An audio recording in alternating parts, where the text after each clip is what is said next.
What is up, and welcome back to 24 Minutes of A24, the podcast that takes a look at the A24 library 24 minutes at a time. I am Ethan Simi. And I'm Ben Lawhorn. This week on the pod, we are attempting to create art as we talk about A24's newest film, Sing Sing. Divine G, imprisoned at Sing Sing for a crime he did not commit, finds purpose by acting in a theater group alongside other incarcerated men in this story of resilience, humanity, and the transformative power of art. Ben, I feel like this episode has been a long time coming, for me especially. I saw Sing Sing all the way back in March at South by Southwest. I've been sitting on this movie for many, many months now. Yeah. The episode is here. I know we have some housekeeping, but I'm genuinely excited to finally be talking about Sing Sing. I am too. I think it's going to be fun to talk about. And I know you did your YouTube review on it. You were high on it when you came out of it in March. So it's something that's been highly anticipated by me this whole time. So I'm glad to finally be talking about it. I do get nervous when that happens because I feel like movies that I set a really high bar for most of the time end up not hitting for you. And so I get a little worried. But we'll discuss. How are you tonight in general? How you doing? I'm doing well. I'm very happy to be here. I just got back from a little vacation in Washington. Nice little long weekend with the fam. So that was a lot of fun. And yeah, I took the day after the vacation off. So I went and saw Sing Sing. And we'll talk about my theater experience. Oh boy, when we get there, but it was something else to say the least. We need, like Amanda Science Corner, we need a Ben's Theater Corner. We need every episode to be a theatrical experience story. It's crazy. Like you seem to have these like perfect experiences, like nothing bad happens or whatever. And then I'm just gonna say it, like I had the road to myself. And I walk in with my treats and stuff like that. And then as I'm walking up, I see someone that looks like they're in my seat. And it's like, oh, I'll just tell them to move. Not a big deal, whatever. Yeah. And I go and it's like, nope, he just bought the seat right next to me. What? Like I was in 10 and he bought 9. I pulled up the app to see what the tickets looked like to see if he was in the wrong spot or something. Like, what? Nope, those two were faded out. It's like, why did you buy the one right next to me, man? Like this whole row is empty and you just sat right next to me. So then I had to scoot over to see because I'm like, I'm not going to sit exactly next to you for this whole movie. It was so weird. And it was just so strange. I'm like, what were you thinking? Why did you do this? That is grade A psychotic behavior. And I just want to right now, if you participate in that activity, you must stop. Please don't do that for anybody's sake. It's absurd. Yeah. That's crazy to me. Like there has to be a buffer zone at least, especially if you've got the whole row. Like be on the other side, my guy. Like go away. This wasn't opening night of Deadpool Wolverine. You know what I mean? Like it wasn't a packed house by any means. So it's like there's plenty of space. So why did you pick the one seat that had someone next to it? It was just so wild. Well, I will say, both times that I've seen this film, it's like I entered the pearly gates of heaven. I just had the most delightful theatrical experience. It's fantastic. This theatrical experience, the second time that I saw the movie, was at my local theater, at the Hollywood Theater. And I was on crutches when I went. So, inherently a problem with my treats and with my popcorn. Like, how do I get them to my seat? Yes. Purchased my popcorn. I got my free member popcorn. And then I got a grape soda actually to go with it. I was trying to cut out the alcohol that night. And so I got my things and I asked a staff member and I was like, hey, would you mind? Can you help me get this to my seat? Nicest gentleman. So fantastic. Walked with me to my seat, helped me out, made sure I was all settled in. Just fantastic theatrical experience. And then notice how I'm not talking about the movie because I obviously want to save this. And then we leave, everybody exits. I'm about a block down, like a city block down the road. I'm going back to my car on my crutches. Same guy hollers at me. He's like, hey. I turn around. I was like, oh, what's up? And he's like, you forgot your water bottle. Didn't want you to have to hobble all the way back in. And I was like, my fucking guy. You are a gem of a human being. Just truly elevated my theatrical experience. So you took one for the team. I was living in paradise, brother. Yeah, I was having a great time. Yours sounds fantastic. That sounds really nice. It was so great. And then the first time I saw the film was actually followed by a Q&A with Greg Quidar, the director, Divine G, Coleman Domingo, a lot of the stars.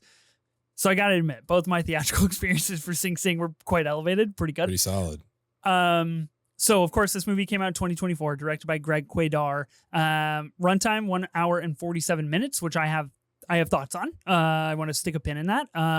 Starring Coleman Domingo and Clarence Macklin. 2 pieces of housekeeping really, really quick.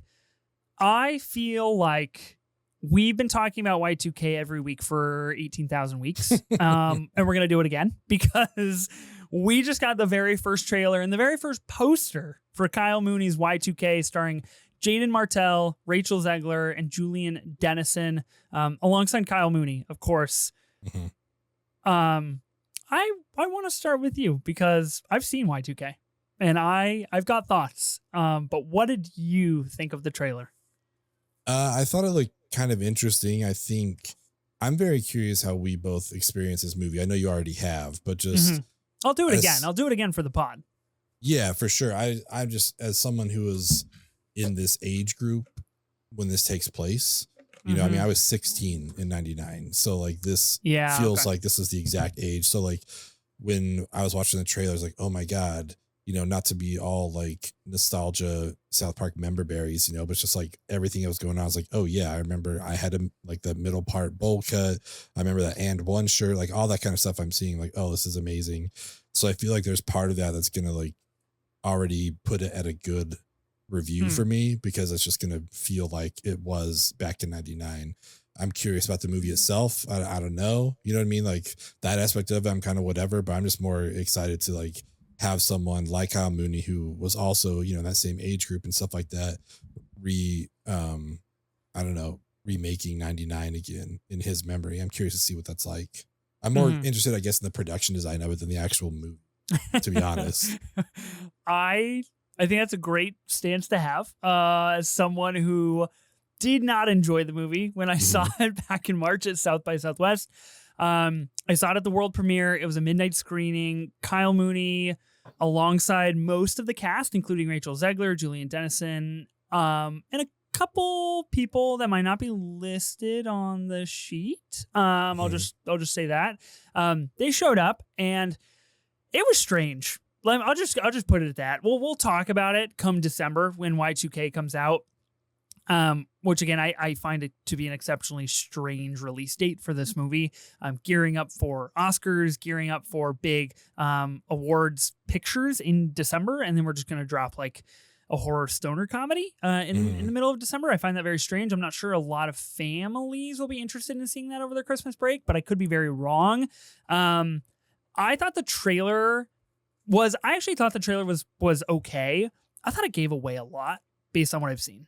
And I don't want to keep alluding to things, so I'll zip it in terms of Y2K, but I will see it again for the pod, so I'm fresh on it. I'm going to make a prediction though. And I was talking to my wife about this, about how the trailer came out this morning, my thoughts on the trailer and other things. And I was like, you know what?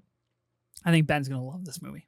I think it's going to be right up Ben's alley, and I think he's really going to enjoy it. So that is my prediction right now, ahead of time. It is August, almost September. So we're talking about a few months in advance. I'm predicting you're really, really going to like Y2K. I agree. I love Kyle Mooney. He's like one of my favorite parts of SNL when he was on there. I love his YouTube channel, like his sports videos, one of my favorites. Like when he goes to all the conventions, like I really dig his humor.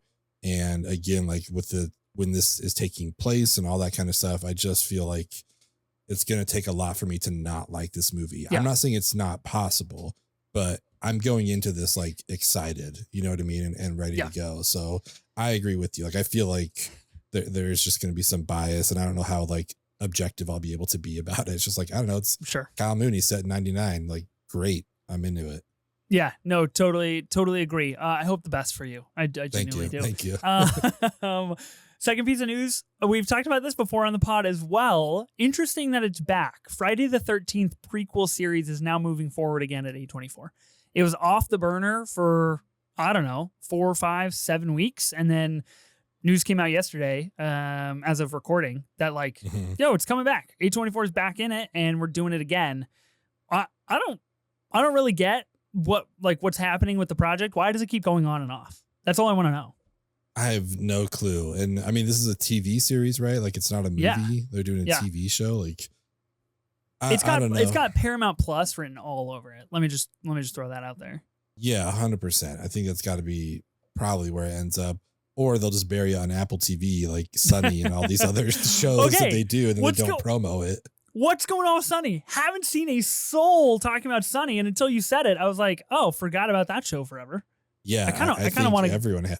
Yeah. I kind of want to catch up. I kind of want to watch it. I mean, we watched through episode 4 or 5, something like that. Like we watched it. Like it's You good. Just did? like it's not. Yeah, it's just Wow. not being promoted at all, and that's what I worry they're going to do with this. But I think at least the Friday the 13th IP will hopefully have some fans, and that they'll promote it at least. But I'm very curious to see where this goes. Yeah. Super, super strange. I have like no real vested interest in this Friday the 13th prequel series. I've never seen a single Friday the 13th, so I really don't care.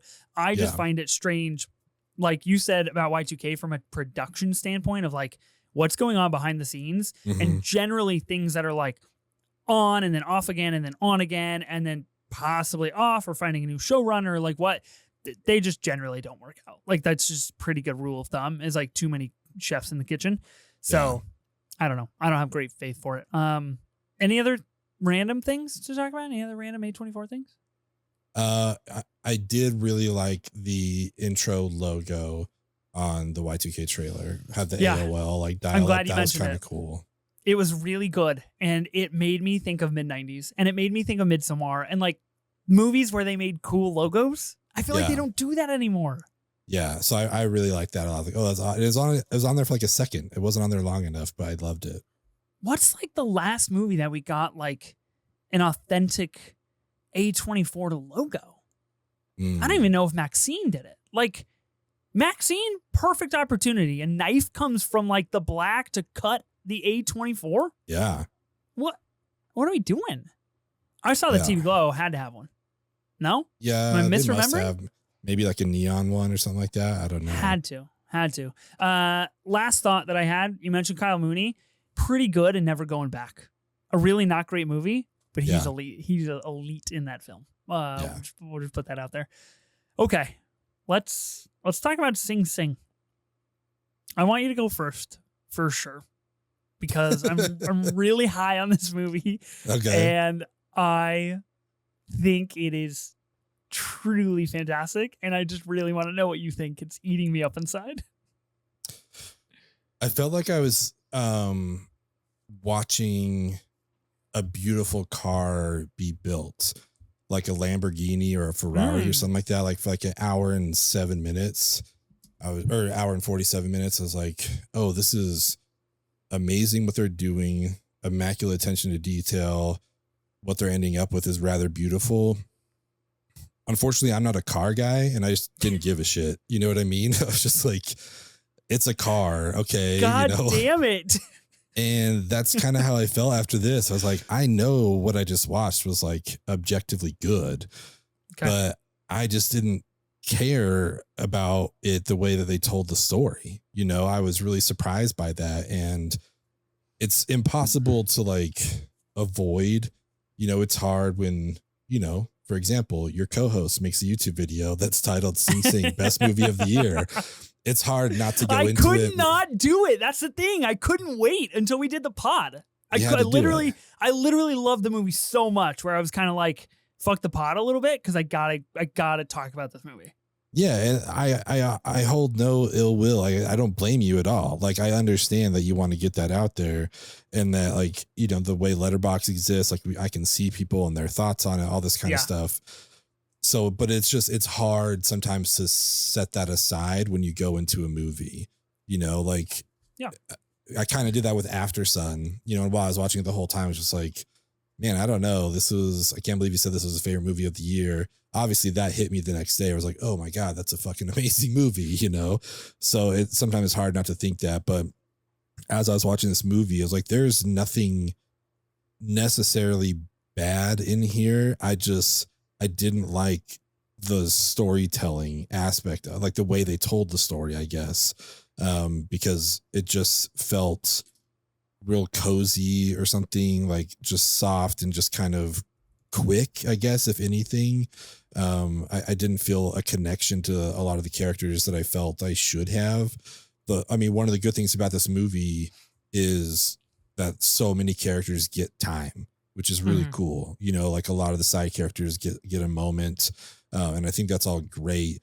But it's just like I didn't feel connected to Colin Domingo at all. You know what I mean? Like I didn't Wow. feel his drive or his purpose or anything like that. You know what I mean? Mm. Like I just felt like, okay, so he likes to, yeah, he used to be a writer and now he acts in this, but like it was so strange. Like I mean, we'll get into like moments of things happening, but like major things happen in this movie, and it just felt like it never got addressed by the character or anything like that. I was like, what's Mm. happening here? So I don't know. That's it. I'm interested to hear. I'm interested to hear like what example you're talking about for that. So don't forget, because I really want to yeah, know the things you're referring to. yeah, definitely. But yeah, again, like, but when it was over, it's like that wasn't bad. Like that, I know that was a good movie, but just like for some reason, it didn't land for me. It didn't hit me the way I was like maybe anticipating. It just felt, I don't know if I want to say surface level, but it just felt, I don't know. Maybe Well, that is what shallow. I'm thinking. Yeah, I guess shallow is probably the better word for it.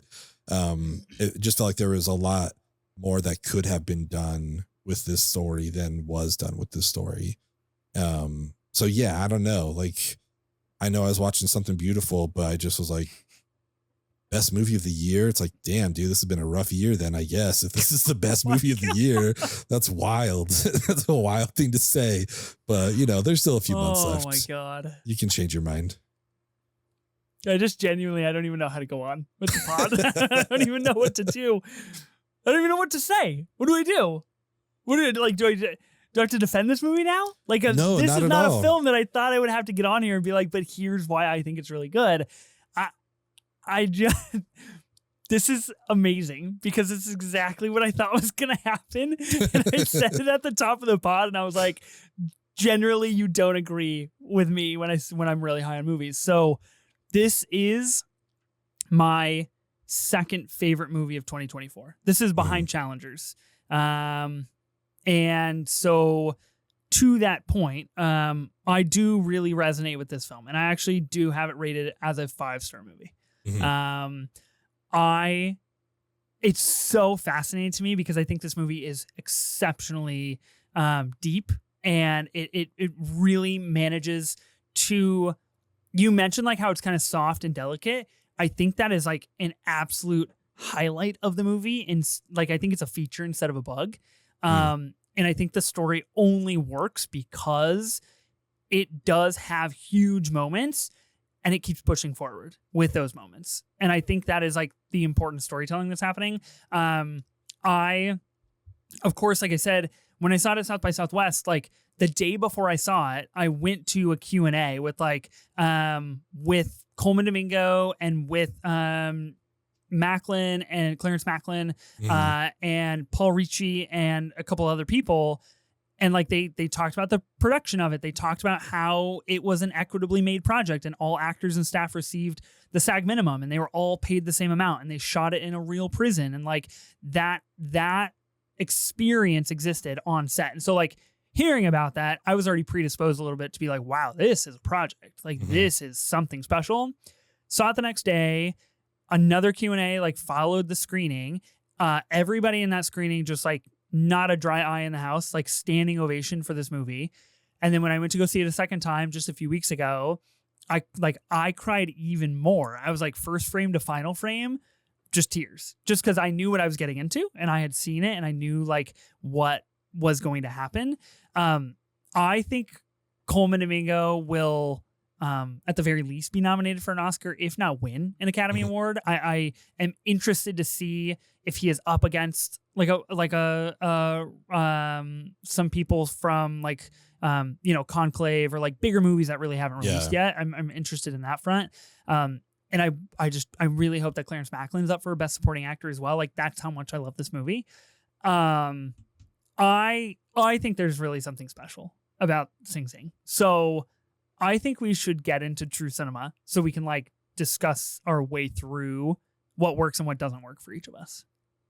I would love that. Honestly, all I want you to do is tell me what made you cry, because I can't think of a thing in this movie that would make me cry. And I mean that my God. genuinely. It's just like, at what part would I have cried? I don't know. I don't know what would have happened, but maybe we'll talk about it.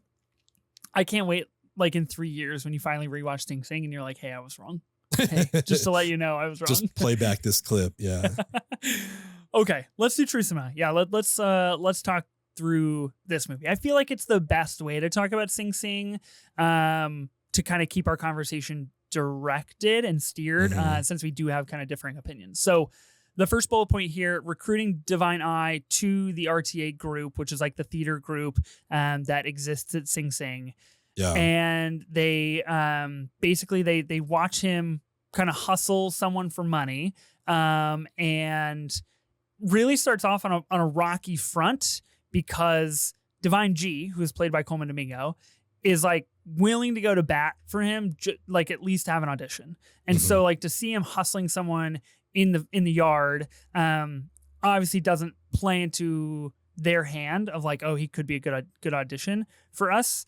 I thought it was a really funny moment. I thought it was a really funny introduction to getting all three of the characters to like know each other. And I think it's a really interesting kind of like disarming moment of like, okay, we're going to go for an hour and a half longer, and Divine Eye obviously plays a huge role because you've seen the trailer, but he's selling drugs and like demanding money from people in the yard. So like what is going to happen? So I think that's a great way to start this kind of a movie. Yeah, I think it was a real nice way to meet this character and to set up the idea that we're all kind of acting, you know what I mean? At some point that even comes up in their conversation a little bit, you know, when he quotes King Lear's like, we're all born crying, and I forget what the full quote is, but you know, Divine G is just like, oh, that was some good acting down there. And he's like, well, I just got to teach this kid a lesson. And he's like, well, it might be an expensive lesson, but someone's got to teach him, and might as well be me. So he's not denying that he's like putting on a front and kind of like, yeah, what we're doing is acting at all times. And I just want you to come and channel it in a different way. Are you open to that? Yeah. And then he drops the King Lear quote on him and walks off, and they're just like, what the fuck? Like, what? He's just quoting that? It's crazy. So this was a really good way to kind of see G and Mike and their connection, obviously, and then to get to know Divine Eye a little bit as well. Yeah, so I did want to bring up Mike, because I love that when they kind of start this scene, they're all in a group and obviously have just finished a production. That's kind of like the very first 2 minutes or whatever we get of the movie, which I think is an incredibly emboldened and powerful way to like lead off the first 90 seconds of the movie. But we see Mike's energy is like so different than G's. And their kind of juxtaposition, I think, is really fun in the movie. And like, even though they're so close together, and we learn that as the movie goes on. Okay, the next one I have on the list, deciding on a new play. They're originally going to go for Divine G's play, which he has been writing. So he writes his plays, and they, I guess, I assume they have performed one or two of them in the past, because they kind of mention that they're going to go back to that well. But then they switch it up to an original comedy. And now at this point, I believe, if I'm remembering correctly, like Divine Eye is in the group and he's there. Yes. He's part of the decision making. And people are like, why can't we do a comedy? What about a drama? Why can't we do time travel? And this is the moment. This is really what I find to be the funniest / like maybe the thing I care about the least about the movie.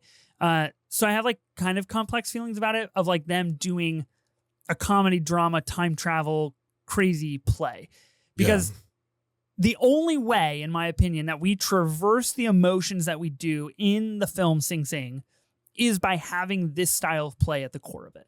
If you have a straight drama, it doesn't elicit certain emotions from certain characters, and you don't get those like really heartwarming moments that made me cry, where it was like, oh, they are acting like they're just taking wooden swords to each other and they're just like having fun, but they're fucking incarcerated. Like, this is all about them discovering their identity, and more so them discovering their male identity and who they are as men, like within each, their group and their community.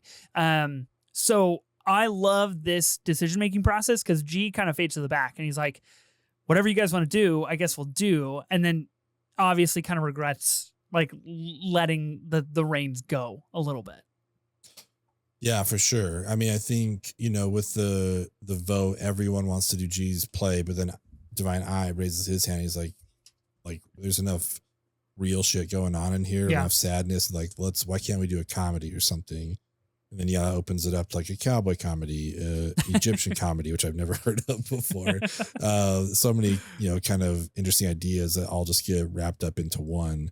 And it's interesting to see G kind of take a step back, kind of have to, and, he even says like, one of the people suggests him rewriting his play. He's like, it's a straight drama. Like you can't make it a comedy. Like at best I have a satire written, but that's it.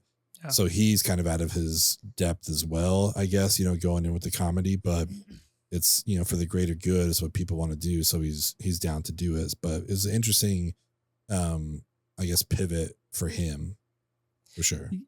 Yeah. And I think it gives us a really good idea of like, he's been a part of this program for a long time. We assume, we kind of gather that from what we learn. He's still figuring out his role. He's still figuring out like his relationship with everybody and like where he stands on like standing for things that he wants. And like, if he actually does want to do his play and things like that. And that kind of comes full circle when we get to the end of the movie as well. Then we get the audition process and they use actual audition footage from the from the inmates that are cast or ex inmates that are cast in this film. And that is one thing that was talked about at the Q&A was like, we are very particular about like kind of, I guess not the pronouns, but like how we address like people, because it is so much about identity outside of a prison system. And so like calling people ex-convicts is like not something that is beneficial to that conversation, right? So like as a member of the press going to that Q&A, which was like a press only Q&A, they sent us an email that was like, if you ask a question, do not address people by like ex-convict or this or that. Here are some better terms to use, which I thought was really kind of full-bodied. Now, I will say this. The marketing for Sing Sing obviously has had like a classic A24 slow rollout from market to market. I find it really interesting that they didn't use any of those facts in any of the marketing, any of the campaigning for this movie.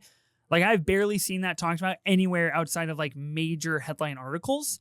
And I think that's a big miss for this movie. Because for me, it makes me like the movie more because I know it's like incredibly authentic. They have real inmates or ex-inmates that are actually acting, that like were really part of the program.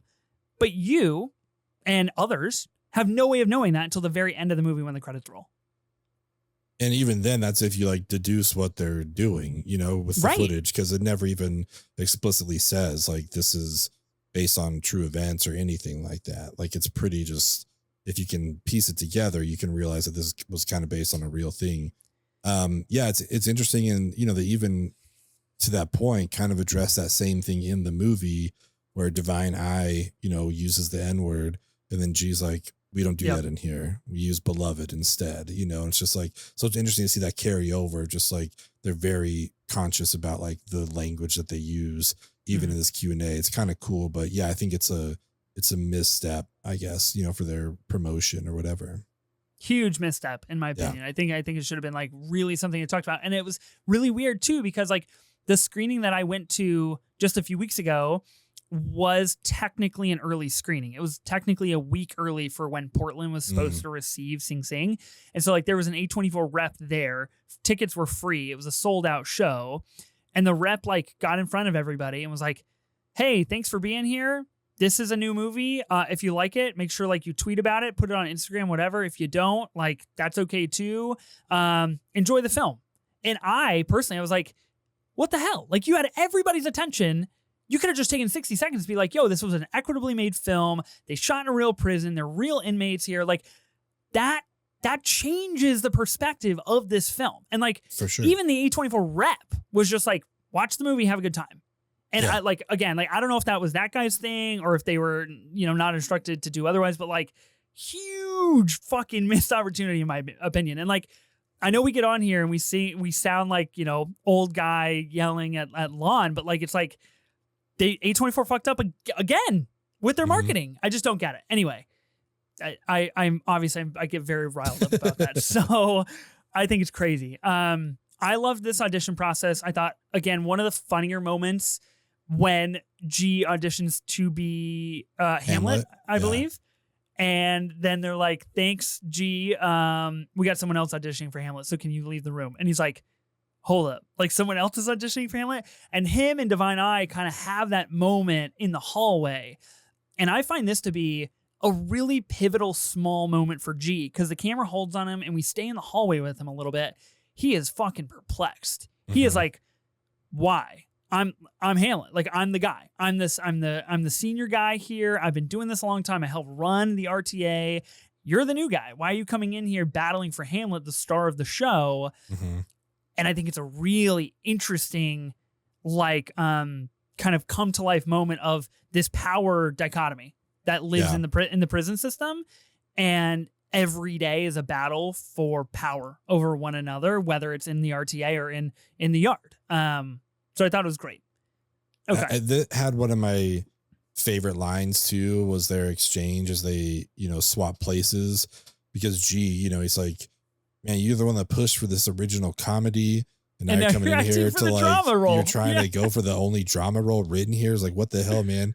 And Divine Eye's just like, comedy's hard, dude. It's like, yeah, it is, like, and I just thought that was like a very straightforward thing. So it's like, I'm no screenwriter by any means, but I just know from like what I did in college and stuff that it's like, it's a lot harder to write a comedy than it's a drama, for a reason, because like comedy's hard to pull off. So I appreciated seeing that in this movie where he's just like, oh yeah, comedy's hard. Like, I don't want to do that. I want to be Hamlet. I'm like, all right, cool. I like that. Super hilarious to me. Okay, next on the list, Divine Eye learns the Hamlet prose. For me, this is what works about the movie so much. The pacing is so flowy. It's so like we're learning, we're practicing the camera movements. We're like, I think 3 times I counted, we go back to this idea, and it's the next bullet point on the list. This kind of execution of like a camera circling the center of a circle of men. And I think that's really, really well executed and really interesting, what it brings to the movie. But Divine Eye learns this Hamlet prose, and he struggles, I think would be a really light way to put it here. And it's a really huge, like, headbutting moment of someone who is not part of this world is coming into this world, and they're trying to bring the outside world into the world. So again, like, speaks to this identification, this community, being seen for who you are. I think there's so many layers to that are really executed well through all of the dialogue, in my opinion. Yeah, I could see that. I think for me, it's interesting because I think when he starts to do it the first time, he just like doesn't, and then he goes and sits down, and everyone's like, all right, I guess we'll move on to a different scene here, which is like an interesting thing that happens.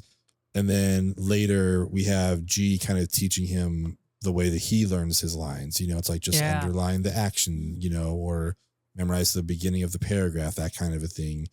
And then Divine Eye is just like in the middle of it, he's like, all right, I'm going to the yard now, see you. And he just leaves. And for me, that just left me wanting more. It's like, I don't know if I want something as cliche as just like, give me a fucking montage of this guy practicing his role. Cause like at some point, then like a couple scenes later, he just has it. It's like, all right, so that was weird that he like struggled, but now it's just fine. I guess we're moving on now. So that's okay. And I also couldn't help but think, like, as much power as this guy has, some dumb fuck gave him shit, that he's like in the theater group now. And we didn't get to see that. Like, Divine Eye would just like shank that dude. You know what I mean? Like, given what we think we know about him or what he's presenting, and it's like someone must have given him shit. And I was bummed that we didn't get to see anything like that. I think very valid argument, but my other side of the coin is I think the narrative is strictly based on a community appeal. So like, I don't know if it would have done the story service to see anything of Divine Eye solo. Because I think he gets it all from being part of the group. And I think like that's the point, is like these men don't identify strongly outside of this community that they've created. That's why they've created the community. And so for Divine Eye to finally like come around to that idea of like, oh, it is the people around me that make me good at this. And it is the people around me that push me to do better and to be better. And we see that as the movie progresses. And we see the inverse happen to G when like he has a complete and utter breakdown. He's only able to come back from that as part of the community. So I totally hear what you're saying. And I totally disagree, which I think is incredible. Yeah, no, I mean, that's fine. Like for sure. I guess part of it too is just like how much time is passing in between all this, because that's totally fair. Yeah. Part of me felt like Divine Eye was Aquafina and Shang-Chi. It's like, oh, I guess she can shoot a bow and arrow now. Like, all of a sudden, we have no reason to think that she can do this, but suddenly now he can just fucking quote Hamlet. So like, I guess he learned it. I don't know. I just, that was, for me, for some reason, that kind of took me out of it. It's like, I felt like there could have been more of like him learning this stuff or, working on his craft. But again, like maybe we just don't know how much time passed. And your point is right. Like maybe just everything needed to be focused on community, because we don't really get a lot of solo scenes. You know what I mean? Like I think the parole hearing is like really one of the only solo scenes we have in this movie. Yeah. If everything else, there's at least two people there. So I get that point for sure. I guess it's just, what my brain was wanting. Yeah, no, 100%. Next bullet point, I had briefly alluded to it. So I wanted to put the circle on here, like the imagine like your happiest moment kind of circle that they do. And I'm not sure if we've mixed this up. Again, like I said, like the movie flows in a way that I really connected with. So I don't see it in terms of like true cinema, like scenes. To me, it's just like, it's a big, like kind of arching, like just idea and feeling that the movie gives. This circle, this is what made me cry the second most. Again, we see this idea executed from Greg Quaidar of like putting a camera in the middle of a circle of men that are sharing their feelings, that are being completely raw with each other and flowing with that, which I think is just done so well. I think it's something so unique to this movie. And basically, we haven't talked really much about Paul Raci's character of Brent. He is the RTA theater instructor, right? Like the theater coach. He tells everybody in that circle to imagine like a perfect moment. Imagine a moment when you were the happiest. First guy like imagines having picnic with his wife the first time that he said, I love you. Second guy imagines, I can't exactly remember, but like Mike imagines being on the island because he'll never get to be on the island like his whole family was. And for me, that's the very first scene that truly enunciates this movie is about how we accept who we are, the circumstances we have, and how we identify with those around us and like the relationships that we have. How is all of that measured and how do we see all of that? And I think this is like a really vulnerable moment where if you have real actors doing this, I guess outside of the three that are there, Divine Eye, this is Clarence Macklin. This is his first movie he's ever acted in. He did RTA. Like this is real for him. Yeah. I think if you have real actors and G is noticeably absent from this scene, it loses all authenticity, in my opinion. This to me felt like I'm just listening to these guys probably ad-lib a real moment in their lives where I choose to assume they sat down on the day and they're like, we're going to do this exercise. This is real. We're just going to film it. And that's the feeling that I get. And like, even talking about it, I'm like, that shit kind of fucked me up because it's like, damn, like these guys are incarcerated. They're never getting any of that back. And they have to accept that and they have to live with that. That's really difficult. Yes. For me, this scene was one of the few moments in the movie where it reminded me that we're in a prison. Mm, okay. Because and I think that's where like the soft and cozy feel comes from, because it's just like it didn't feel like we saw a lot of their hardships, and maybe that's not what the movie's about, and that's fine. They don't want to highlight it, but it, to me, it's just like you're in prison. Like there's got to be other stuff, but maybe we're just focused on their escape. I don't know, like this escapism of the RTA, which for those we haven't talked about, like that, it stands for rehabilitation through the arts. It's an actual program. So if we keep saying RTA, that's what it is. I realized we never like established. We just kept calling it by its abbreviation. So, but yeah, I don't know. Like it was a good scene for sure. I thought this was a very powerful scene, but it's like one of the only times where it's like, oh yeah, these guys actually are going through stuff. Like they're in prison, they're incarcerated, and this is a reminder of that, because the rest it does just feel like a theater group, and it's just like it's hard to remember like, oh, I guess they are going through stuff. I find it incredibly intriguing that you bring that point up of this being one of the only scenes that reminds you that they're in a prison, because it is explicitly one of the only scenes that they are not talking about life in prison. They're talking about other things. But for you, it reminded you that they are in prison. I find that to be a really interesting dichotomy of like, that must be how their mind is. Like I'm trying to escape, but I'm in prison. And I just like, how do you do both things? Okay, obviously we're spoiling Sing Sing. I know we didn't say that at the top, but it's kind of assumed since we're going beat by beat here. We get an exceptionally riveting conversation between G and Mike, each in their respective cells, talking to each other through the walls, just talking about their lives, how they got their names, their history. And then the next day, we find out that Mike had a brain aneurysm in the middle of the night, and they come to like clear his cell out, and we kind of see the fallout from that, especially with G, but with everybody in the program. And it's a huge hardship for the program.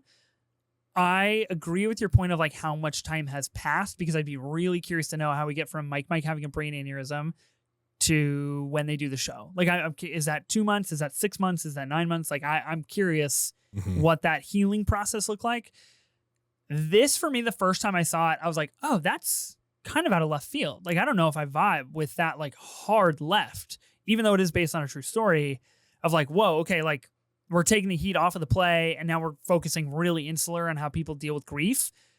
But the second time, I was like, this has to be in this movie, because this is what this movie is about. It's about overcoming hardships and dealing with grief. And it doesn't stop just because you're in prison. It doesn't stop just because you're doing something positive with your life. It's always there. Yeah, I agree with all that. I think my issue is that it just like literally happened the next day. I was like, oh, okay, well, that was convenient that you guys happened to have a heart to heart the night he died. Like, that's fair. It's just like, if this heart to heart had happened earlier in the movie, because like you guys seem to be best friends, you know what I mean? Like, it seemed like you guys must talk all the time. It's crazy to me that throughout all this, like, you guys haven't talked about how like he came to be called Mike, which is like a cool story. I appreciated like the whole Miguelito thing. Is like, oh, that's the only thing I used to answer to, because that's what my grandma called me.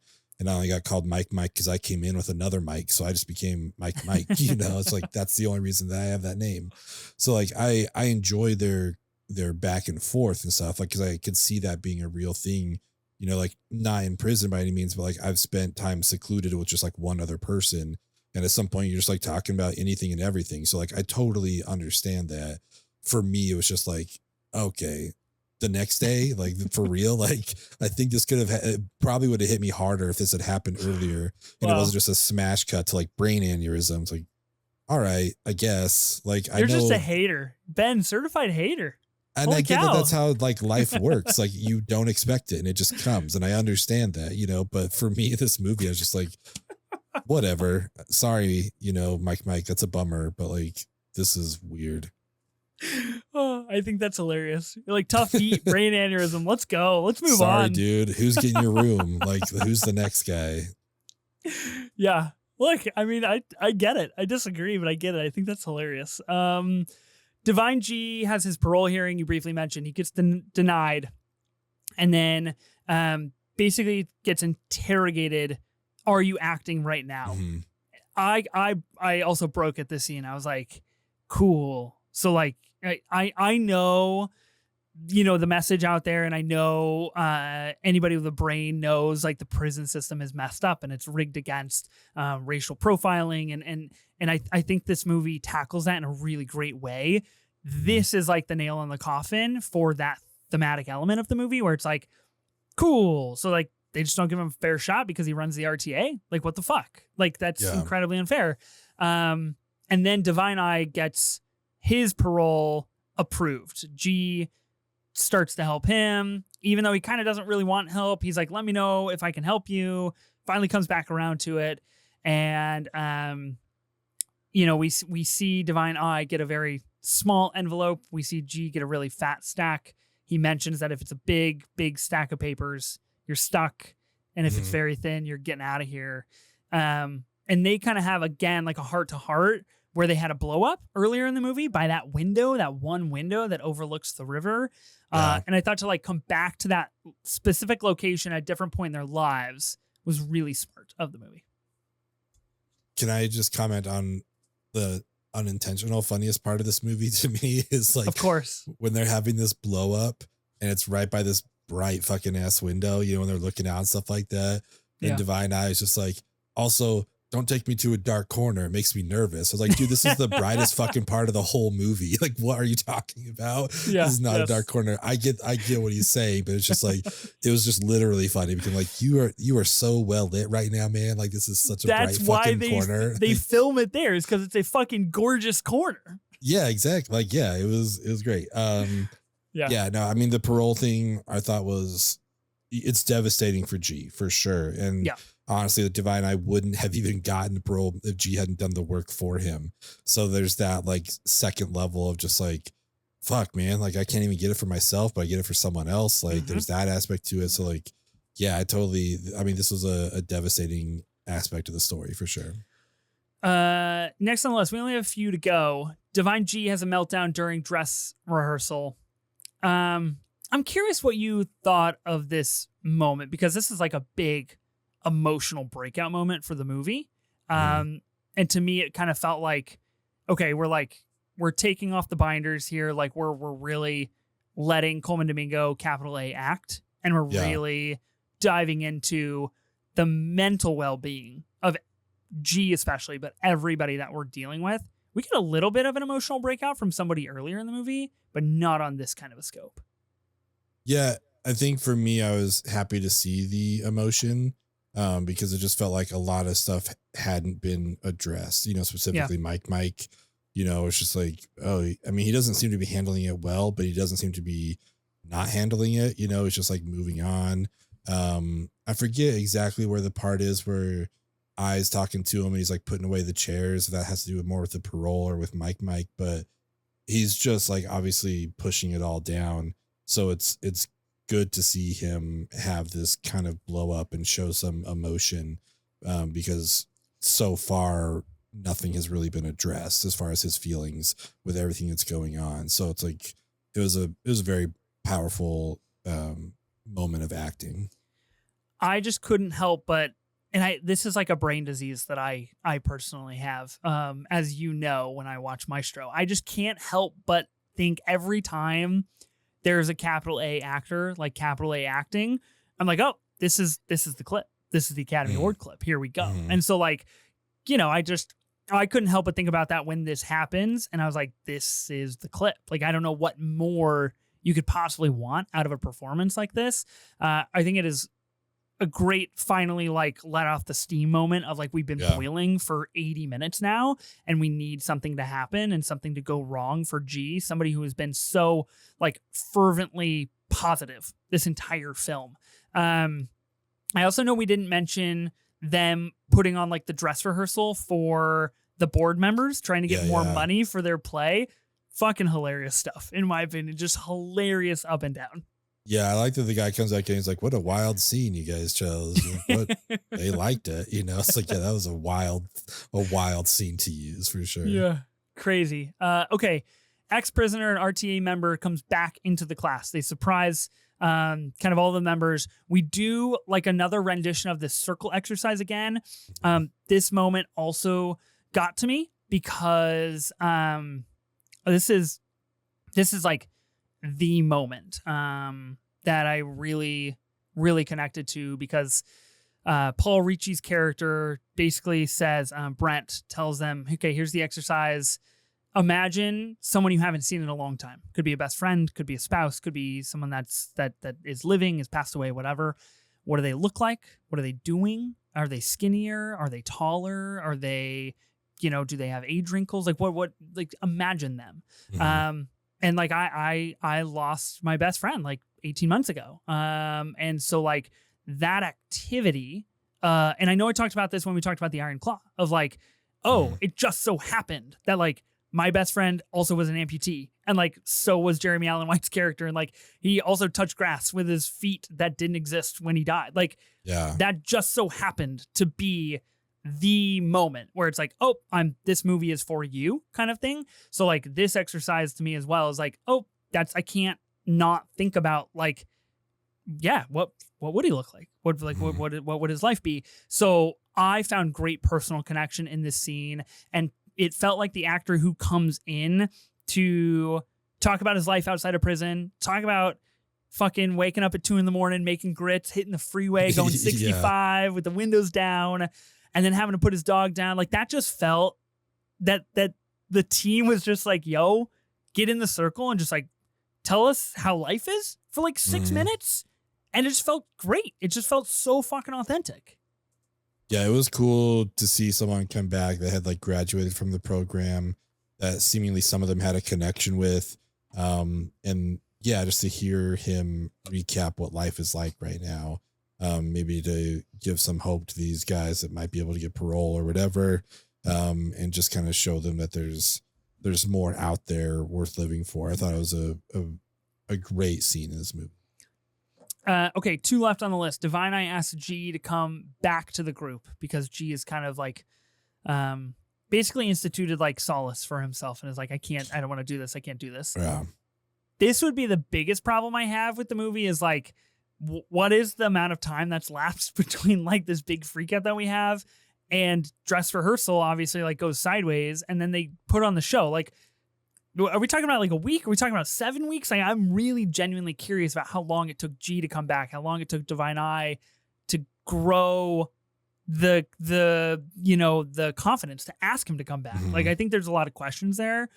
I don't necessarily think the movie has to explore that, but I do think it is a part they could have explored. Obviously, it didn't hinder my experience, but I think it's out there.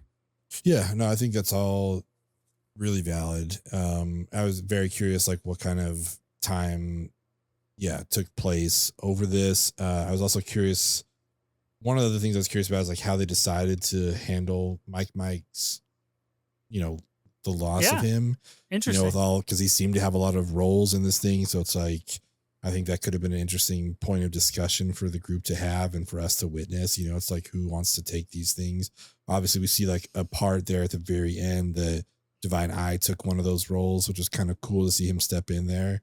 But it's just like, yeah, there were things I was curious about that honestly may not matter, but I couldn't help but have them in my head. They matter to you, Ben. Thank you. That's all what that That's matters. what matters most. Last point here. Divine G gets released. Divine Eye meets him outside of the prison. They did a pretty good job, in my opinion, aging Coleman Domingo up. Like, I was like, Mhm. how many years has he been in prison? It looks like he's aged up at least a little bit. And he gets outside. He meets Divine Eye. Again, like, it just felt authentic to me. Like, it just felt good. Yeah. And it did feel like an earned kind of culminating moment of like, you've done it. Like Mhm.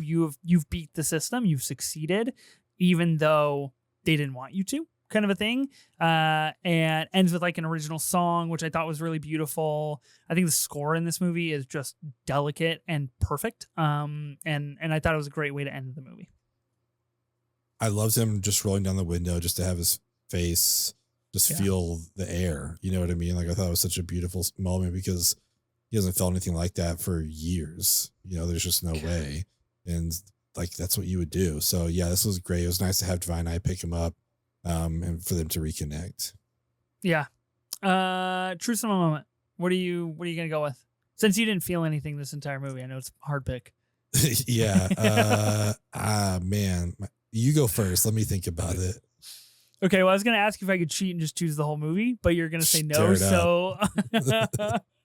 So, I am gonna go with that that moment, and I think it's really interesting, and obviously, like, I think this is a 5-star movie. It's my second favorite movie of 2024. Like, you could ask me in 10 minutes, and my answer would change. But as of this very second, I'm going with that ex-prisoner coming back to the RTA circle and that exercise and getting his story of what life is like on the outside. I think that is like incredibly powerful. But you know, like that doesn't feature Coleman Domingo. It doesn't feature Clarence Macklin, like, which I think is crazy to say. But I think it is powerful in its own right. Yeah, I think it's a great scene. The one I want to pick actually does feature them very prominently. And it's something we haven't talked about, but I think was done well in this movie is when Paul Raci's character is trying to give some of these guys direction. Divine G will sometimes be like, let me basically interpret for you. Like, let me put it in terms that these guys will understand or that they will connect to. And the one specifically I want to do is like when Divine I is coming out as Hamlet, but he's just coming down just talking in general. And it's like, no, like, you're supposed to come out like you own this place. Like, you're supposed to come out, whatever. And, you know, Paul Raci's trying to get him to just like feel that. And then Divine G comes up. He's like, just really inspires him and gets him to feel the way he's supposed to feel. And I think it's just a great example of like G's power, I guess, and influence and just ability to like help these people understand why they're there. So I thought it was a good scene. Yeah, really good scene. Obviously, we didn't mention like the moment when somebody walks behind Divine Eye. Oh yeah. When they're doing their practice, and he like fucking freaks out on him. Yeah. And Paul Raci's character is just like, somebody's gonna walk behind you, man. Like, you got to figure this out. You got to deal with this. Yeah, Divine G's like, it's just blocking, man. It's just blocking. That's all. Yeah. I think it's hilarious. Really funny movie. Like, the more you watch it, I think the more you invest in it, I think the funnier like returns it has. Okay. A1 act for Sing Sing. We're going to do movies set in prison. Of course, this does take place in Sing Sing prison, so it's only right that we do movies set in prison. Of course, we've got Sing Sing. We've got The Shawshank Redemption, The Green Mile, The Great Escape, Cool Hand Luke, Escape from Alcatraz, American History X, Bronson, CB4, The Longest Yard, Brawl in Cell Block 99, and Paddington 2. That's our short list, which I think is a really eclectic short list, to say the least. It is, without a doubt. It is quite the interesting group. I'm gonna like kind of cheat. Can I ask you a question though? Yeah. No, I don't want to go first. I want to ask you a clarifying question, as I generally do on the Movie Draft podcast. Does the movie entirely have to take place in prison, or can it just be a movie with one scene in prison? Well, I guess we'll find out when you nominate yours. Mine is about 50-50, as I recall, out of prison and in prison. Okay. But the prison stuff is very memorable. It's a movie that I watched for my old podcast, 3 Films in a Pod. Someone actually nominated it and asked us to watch it, and I was dreading it. I was like, this movie has never looked good to me. This looks so awful. I can't believe I have to watch this. And then we watched it, and I was like, oh my God, that movie's really good. The movie's amazing. And I'm so glad that we watched it. And that movie is Life is Beautiful. Okay. And it takes the last half of it. I mean, it takes place during World War II. So the last half is like they're in a concentration camp, and the dad is there on the men's side with his son, but he just wants his son to think it's like a fun game that they're doing, that they're not actually like in trouble or anything like that. So it's the way that he tries to like entertain his kid while literally in a concentration camp. And it's just so interesting the way he does that. I'm totally Roberto Benigni, the dude. People probably remember him from like running over the chairs at the Academy Awards when he won, just going over like he was wild. But yeah, this movie I'd never wanted to watch. I was just like, this just looks dumb, and I was so happy to have finally seen it. So yeah, it's like half of it takes place in a prison, but I want to go with that. Okay. I'll allow it. I also you. think you've changed my mind. So whatever we're doing, whatever new movie we're doing next for the pod, I think if I really like it, I'm just gonna review it like 1 star and just be like, Ben, I know you're reading this on Letterboxd. Good call. And then that way, when you do eventually see it, you're gonna be like, man, my expectations were so low, and I loved this flick. I think that's the only way to get you on board. I think it's the way to go for sure. Yeah. It has to be done. Notably, Life is Beautiful and Sing Sing both share a 4.3 on Letterboxd. Look at that. Really, really interesting. Okay. My nomination, I'm going with this movie because I saw it on the Wikipedia page, and so it definitely counts. And I'm surprised you didn't pick it. I'm going with Mission Impossible Ghost Protocol because the opening sequence takes place in a jail. It does. And without that, the movie doesn't work. And I believe, is that the same movie where they get in the limo and they're like, hey, the president's initiated Ghost Protocol? Yeah. Fucking. It's a good one. Sick fucking movie, bro. It's the best. I love it so much. God, Mission Impossible Ghost Protocol? Isn't that the one Brad Bird directed? Yeah, that was his first. And now live he's fucking directing Incredibles 3. Look how far we fall. That's what happens, you know? God damn you it. can do. Yeah, I love that, like the prison break, because I remember the CCTV footage where he has the guy and he's just like, open this door, like all that kind of shit. Like, Sick. yeah, that's a great intro. Yeah. Good call. Nice. I pulled a Ben. I went off the list. I feel really good about that. Okay, A24 ranking for Sing Sing. I think it's pretty apparent what I'm going to give it. I mean, do you just want me to go first? Because it's tear it up. Kind of no surprise. Let's go in alphabetical order. Yeah, if we could go in alphabetical order, I will be nominating this to be an A+24. Nice. I gotta look on my Letterboxd and see where it falls within my big A24 ranked list, because that's gonna be the real, like, that's really where it's gonna set apart. You know? Yeah, it's gonna be interesting. I don't think that lands. I actually don't think I've added it to my list, so we're gonna do this. We're gonna fuck it and we're gonna do it live. So why don't you give me your rating first? I will. How many 5-star A24 movies do you have? Do you have that information on there? Can you find it? Yeah, I feel like I've got that information available. This is really gonna make me sound like an A24 bro, so that's a tough beat. But you're doing an A24 pod. What are you gonna do? Yeah, you know, it is what it is. I'm looking right now. So my top 9 movies are 5 stars. Okay. That's not bad. So I've got 9 films. This is going to be my 10th 5-star A24 film. Of course, Uncut Gems, After Sun, Past Lives. Shout out, day we're recording, Greta Lee, Calvin Klein ad. Did you see it? Oh, yeah. Haven't been able to think about anything else all day. I got to be honest with you. It's fucking incredible. Sorry, Wahlberg, but she's the Calvin Klein person now. She's the one we want. Yeah, sorry, Jeremy Allen White. You had a good run. I saw The TV Glow, which I know you agree with, also 5 stars. Everything Everywhere All at Once, Lady Bird, Last Black Man in San Francisco, Midsommar, and Hereditary. So it's really finding where Sing Sing fits in that group. That's going to be interesting. I'm very curious to see what you end up with. That's going to be really tough because I saw The TV Glow is my 3rd favorite movie of 2024. So in theory, Sing Sing has to be above it on my list. You know what I mean? So what's that? After Sun, Uncut Gems. So it'd be Uncut Gems number 1, After Sun 2, Past Lives 3, Sing Sing 4. And then I saw TV Glow. Oh, wow. Yeah. And then I saw The TV Glow at 5. Okay. I think that's fair. I'm with it. Wow. I love it. Live letterbox listing. We're doing it. I'm going to rate it right in between my head and my heart. Because those are 2 different letter grades for me. What are the two different letter grades though? That's what I want. So, well, all right, we'll get there. What I'm going to give it is a B-24. Okay. My head realizes this is a good movie and this is a B. You know what I mean? Like this is a B movie, maybe a B+ movie. And that I just didn't connect with it. But my heart, because I didn't connect with it, it's like, I don't know, it's like a C or something. Jesus like Christ. Maybe a C+. Like it didn't land for me at all. I just I don't care. I know it's good, but I just don't care. So that's why I'm bringing it out here. We're just gonna go with a B-24. Cool. That's the process. Cool. Yeah. We've had some really divergent takes lately. It's been kind of fun. We have really gone opposite directions. It's kind of crazy. I will say, notably, both of us watched Stop Making Sense like 2 times in the last 2 weeks. a movie we agree on quite good. Oh yeah, for sure. But Very yeah, good. we've had some divergent takes, which I'm really excited about. Okay, closing thoughts on Sing Sing.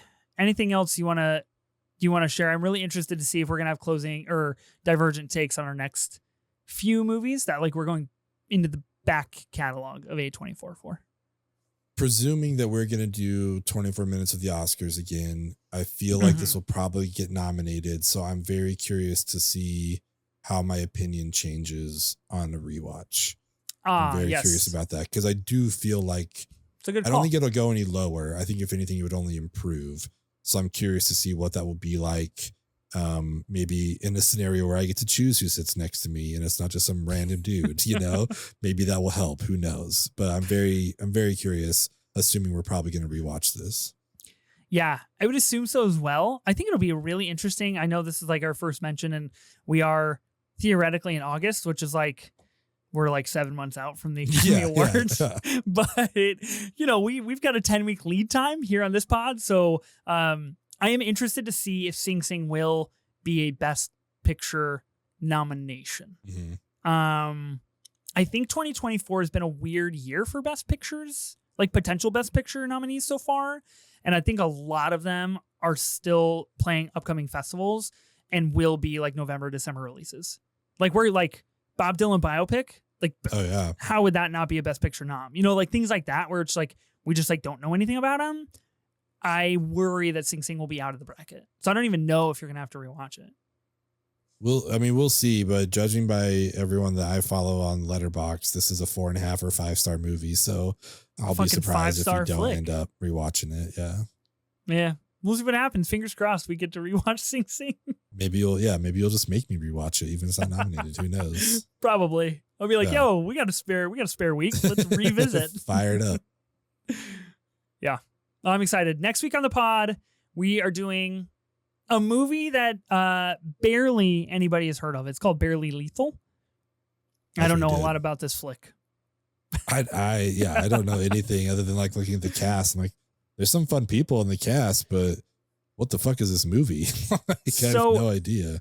We mentioned the 4.3 for Sing Sing on Letterboxd. Barely Lethal has a 2.3. Okay. Looking at a couple 1 stars, looking at a 1/2 star from a friend. Oh, So not sure how we're gonna go on that one. Haley Steinfeld, Sophie Turner, Jessica Alba, Samuel L. Jackson. Come on, guys? Like just that cast alone, we're looking at like 2.5 stars. and it turns out I've seen this director's other feature film, his directorial debut, a movie called Fanboys, which, if I remember correctly, it's a bunch of guys that are trying to get their terminally ill friend to Lucasfilm, so that he can see episode 1 before he dies. If I remember correctly. So Jay Bart Baruchel? Yeah, Baruchel. Yeah. Whatever happened to that guy? Where's he at now? This is the end, You did that. He was in that. I guess, yeah. 6 years ago. Sure. Yeah, been a while. That's all I got. Well, we will see what happens next week on the pod. It's anybody's guess. Will. Who knows? Who knows? Let us know what you guys thought about Sing Sing. We're on Twitter and Instagram. We're at 24 minutes of A24. Please let me know why I'm wrong. Like I literally actually do it. Let Ben know why I'm he's in the wrong. I minority need the here. backup. I'm aware that I'm in the minority, so please feel free to open my eyes a little bit. I would appreciate it. Also, don't forget you can leave this comment on our YouTube, where you can subscribe to us and watch us as we talk about these movies and these projects. We appreciate everyone that comments, that gets involved, everyone that supports us. It means a lot. So thank you very much. I am Ben Lawhorn. And I am Ethan Simi. Spring break forever, bitches.